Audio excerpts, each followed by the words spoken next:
Section 1. You will hear two colleagues, Marcus and Ella, discussing a work project. First, you have some time to look at questions 1 to 5.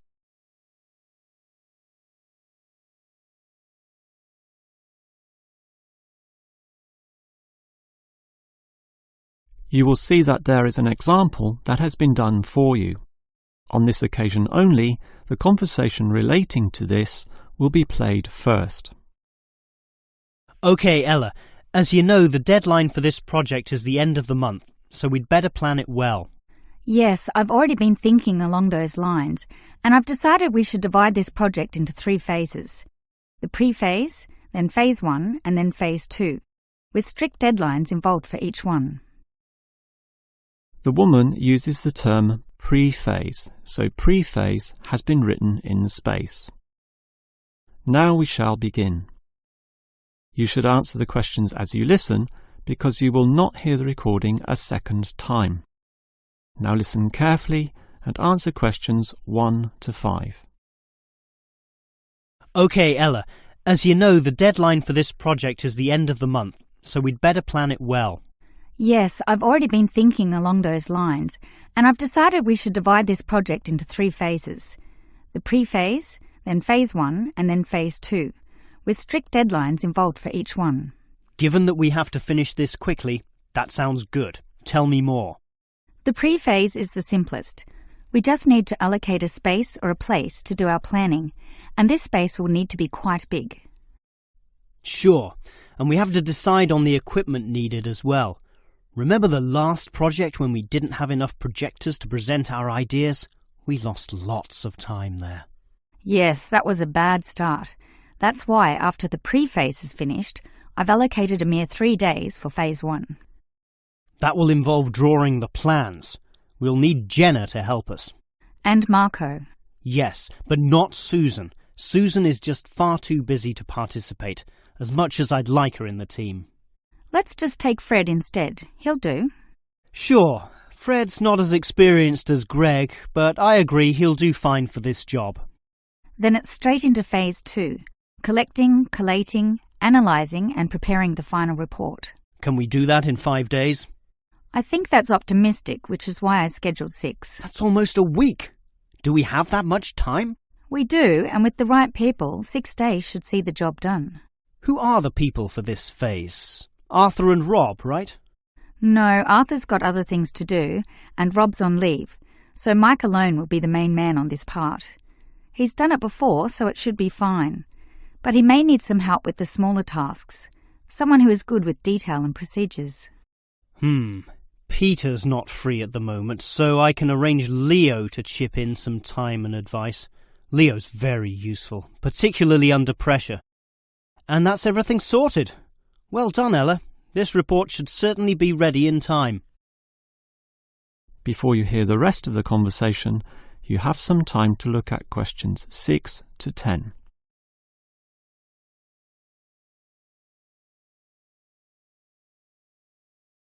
Now listen and answer questions 6 to 10.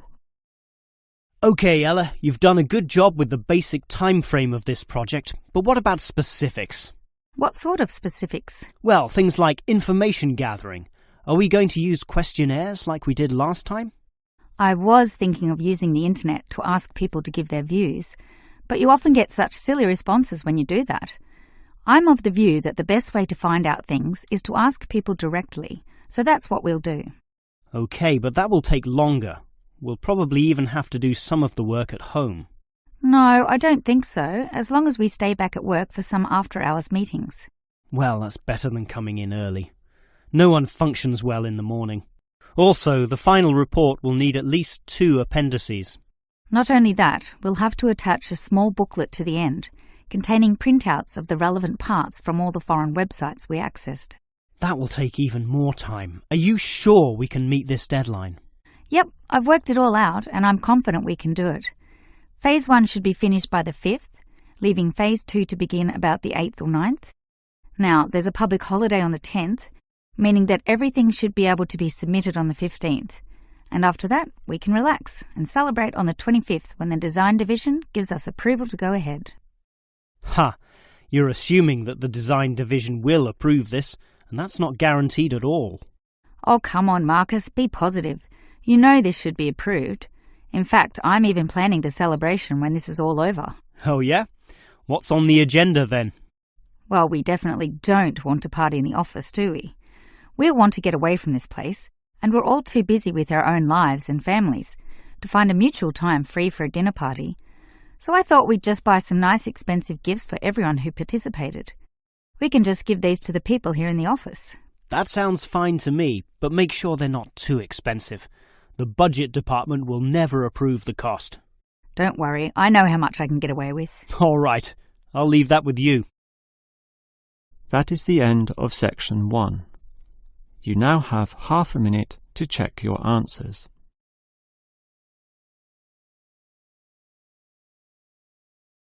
Now turn to section 2. Section 2.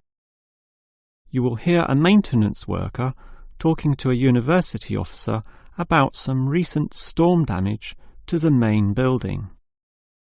First, you have some time to look at questions 11 to 15.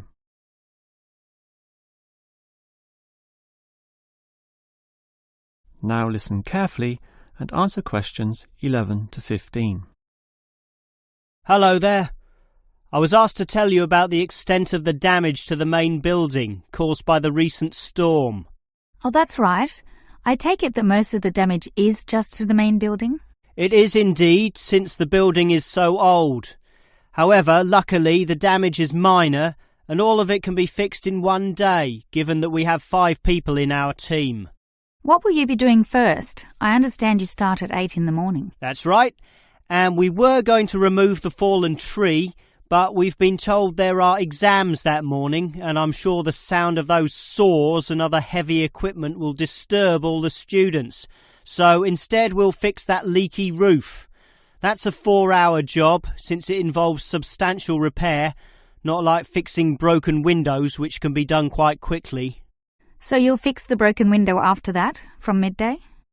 We could do that, but since we'll be working in the ceiling, it's more logical to get rid of those birds' nests there. It's a small job, but will require crawling inside the ceiling cavity, which is not an easy exercise, so that will take about an hour. But this is good, since by that time the exams should be over, and we can address that tree which has been blown over, after our 1-hour lunch break, of course. It will be quite noisy dealing with that, but it will be finished by 3 o'clock. Some of our staff will then leave to fix things on another site. An office nearby needs a new window. But 2 of us, including myself, will remain here to paint over that discoloured patch of wall in your office. Oh, good. It looks so horrible at the moment. Well, we'll certainly make it look good once again. And in the last hour of our working day, we'll fix up that problem with the wiring. Apparently the power doesn't go to one of the classrooms. Probably some water has gotten into the fuse box, so we'll just change a few wires and clean up the moisture, and it should be fine.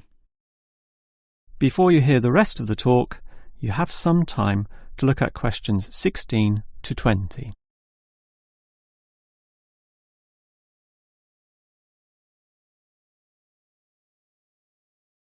Now listen and answer questions 16 to 20. I certainly appreciate all the effort you and your team are taking to fix things here, but I do have one request. And what is that? You said you're going to paint the back wall in my office. Will it be the same colour as before? Yes, we'll make it a nice white colour.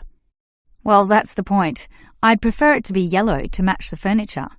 The furniture is orange, actually, but I think yellow is a nice match. Can you do that? We can certainly do that. Yellow it is. Certainly a prettier colour than just plain white, or the blue in my kitchen at home for that matter. And we can leave the paint can with you in case you need to do some touch-ups or if the stain reappears. I'll just leave it in the garden shed, the one next to the main classroom. And incidentally, about those birds in the ceiling, I was just investigating and I heard the chirping of little baby birds in there. So there must be some young ones in a nest. I just thought you'd like to know that we can give them to a wildlife reserve. There's one in the next suburb, so that should not be too much trouble. Or you could give them to one of our teachers. I have a colleague who can raise them.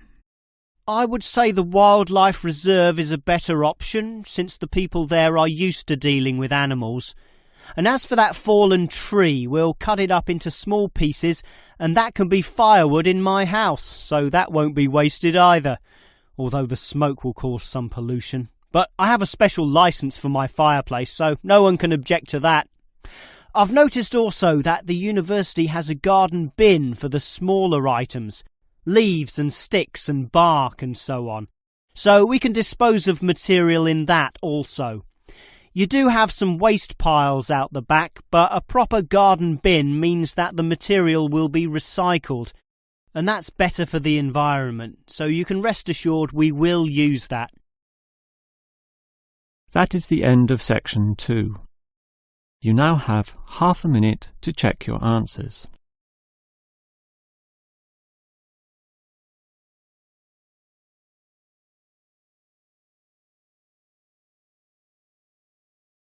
Now turn to section 3. Section 3. You will hear 3 students, Steve, David and Susan, discussing the different courses they attend.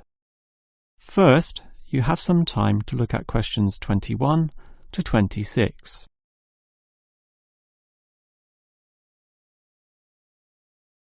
Now listen carefully and answer questions 21 to 26. Well, gentlemen, we've almost finished our second semester at this university. What do you think of all the courses we attend? On the whole, I'd say they're quite good, apart from social history, which I find to be a little too inexact. Yes, the lecturer's style is also very, very dull. I certainly agree with you there, although I would say that the textbook is more interesting. Welfare State. The subtitle says, An Examination of Social Development in the 20th Century. Yes, Welfare State is a good book, but look how many pages it has. 458! I agree. It's just too long to be easily read. Far too long, although it's certainly well written in parts. Yes, and if you compare it to the textbook for cultural studies, what's it called? Inner Views, I think. No, that's the book for media studies, and we finished that subject last semester. The book you're thinking of is In Perspective. Oh, sorry, you're right. In Perspective. And the subtitle says, A Comparison of Social Groups. Somewhat interesting, wouldn't you say? Well, mildly so, as is the subject, dealing as it does with such a wide variety of issues. But the book itself certainly oversimplifies a very complex subject. I agree.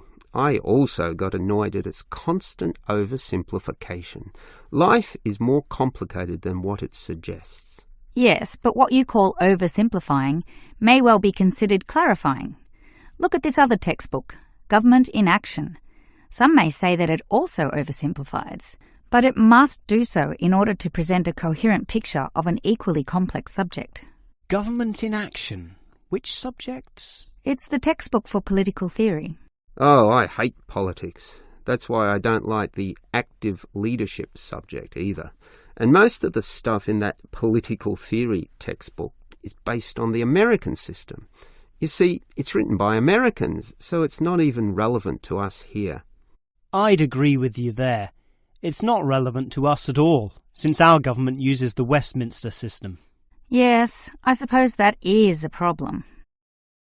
Before you hear the rest of the conversation, you have some time to look at questions 27 to 30.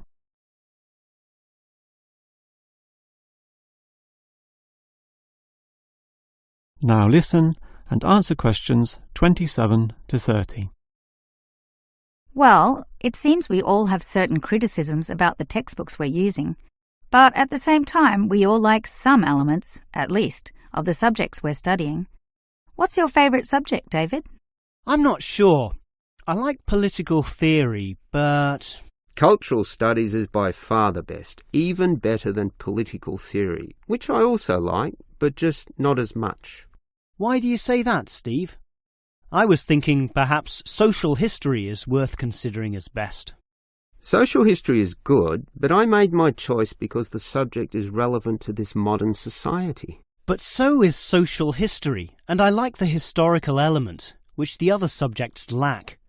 Even political theory examines history only briefly and in a very narrow way, so I'd say social history is the most rewarding for me. What about you, Susan? I think social history is certainly very good, but political theory is, in fact, the best, since basically every human system boils down to politics. So, despite a certain irrelevancy in the details, the basic message remains as relevant as ever. Oh, Susan, you can't be serious. Let's ask Olive again. She's over there. Olive! Which subject do you think is the best? Ah, a difficult question. I'm very interested in culture, so cultural studies is certainly my cup of tea. But I'm politically active also, and hope to pursue this as a career. So political theory would be the one I'd pick. I don't believe it. Even with that irrelevant textbook? Don't listen to him, Olive. You have a right to your own opinion. That is the end of section 3. You now have half a minute to check your answers.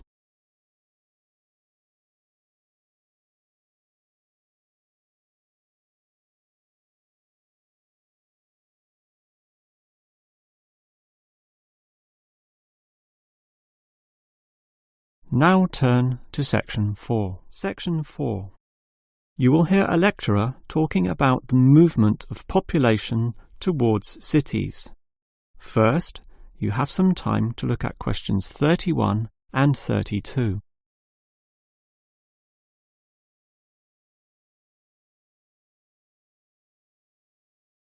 Now listen carefully and answer questions 31 and 32. If you consider the farms of old, the type your father or grandfather grew up on, they were small and labour-intensive, requiring lots of workers. In addition, they often had a diversity of products, be that animal or vegetable, say cows and sheep, or oranges and lemons, with some peaches and a few chickens on the side for the production of eggs. The many workers involved raised their families who needed products and support services, such as medical clinics and schools, so the small country towns had mercantile activity, storefronts and community participation with all ages present and a distinct town culture. And how it has changed.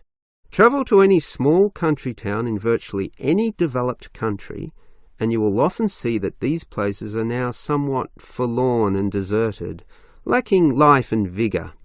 Many of the residents have long since moved towards the big cities, so the country areas have become depopulated and their downtowns empty. This phenomenon is so predictable and widespread that it even has a name, rural flight or rural exodus, and it has produced some fairly predictable problems. Before you hear the next part of the lecture, you have some time to look at questions 33 to 35.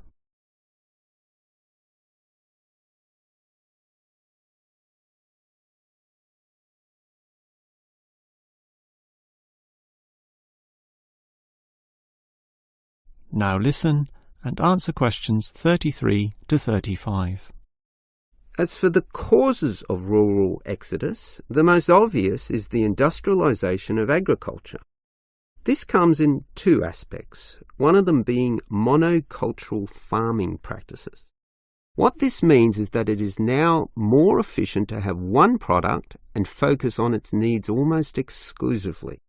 So, for example, animal husbandry will usually involve a single type of animal, say pigs, but with huge factory farming techniques, or, in other words, the second aspect, economies of scale. This means instead of 200 pigs, there'll be 2,000, tightly fitted into small pens or cages, with high-density waste disposal and automatic feeding systems. Yet, despite this huge size, it can all be controlled by just a dozen farm workers pushing the right button. You might not like it, but in a competitive market, the cheaper the overheads, the better, and one can't argue with market economics. It's simply the way of the modern world, and it has changed the face of rural districts, mostly for the worst. Before you hear the rest of the lecture, you have some time to look at questions 36 to 40.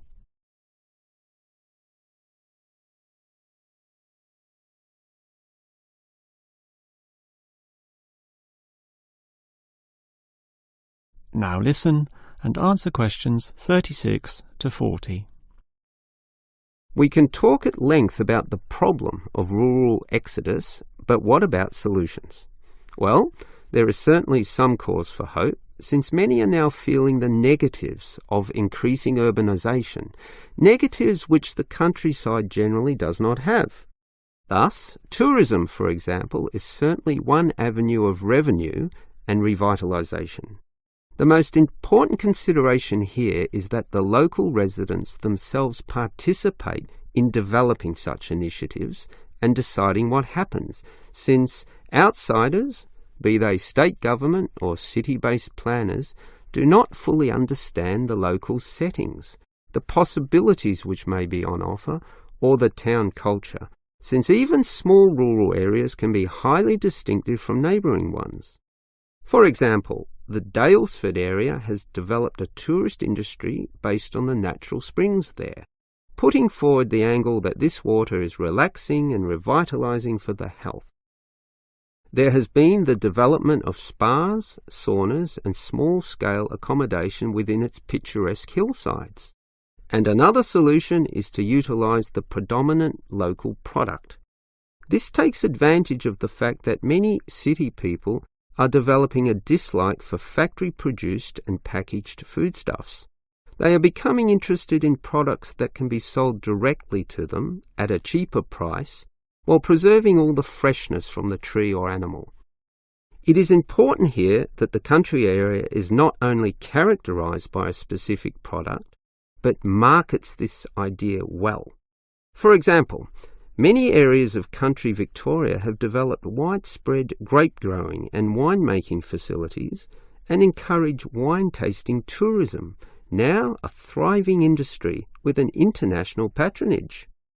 Similarly, Harcourt is famous for apples, Shepparton for mature cheeses, and Mildura for its citrus products.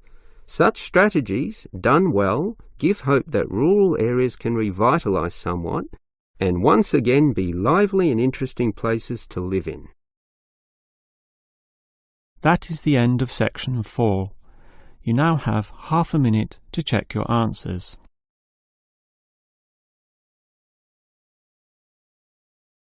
That is the end of the listening test. End of the listening test. End of the listening test.